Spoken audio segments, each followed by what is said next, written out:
Now, net zany, the zany, wacky, insane world of net zero policies, they just keep getting madder and madder in Australia. But around the rest of the world, they've woken up to this madness. In Italy, for example, Rita, you've got Giorgia Melini.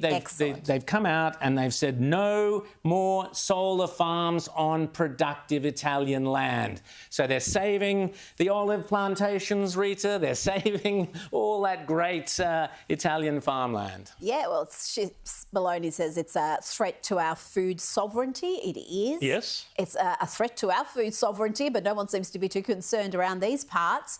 And not only are they just shockingly ugly, they're scarring the beautiful landscape, but what do they do to that land in 20 years' time if you do remove those farms?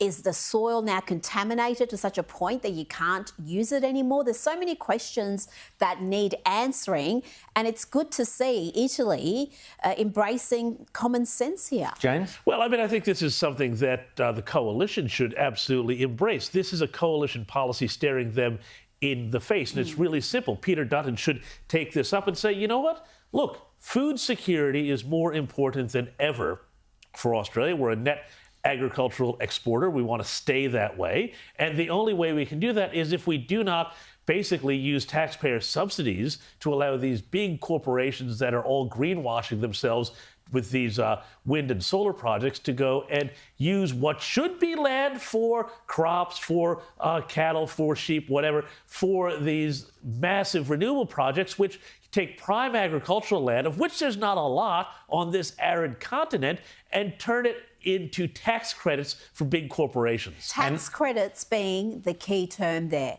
Yeah. There is so much public money in this sector. There is so much market manipulation. Yep. If you even just let the market play out, I could live with it, because if this was a demand that was organically created and people believed in this technology and were investing their money, but the investors are incentivised by tax credits and taxpayer It's largesse. completely corrupt, in my opinion. Rita, is why our power bills keep going up. Yes. Because they keep putting more and more of these renewable projects into the grid, and then the government essentially guarantees the producers a price for that electricity that makes it economic, which then comes back to us to pay. And it's no better in the oceans that Chris Bowen is destroying, along with the farmland. This week in Nantucket in the States, they had offshore windmills collapsing into the ocean, polluting. Have a look at this, polluting the beaches. Disgraceful.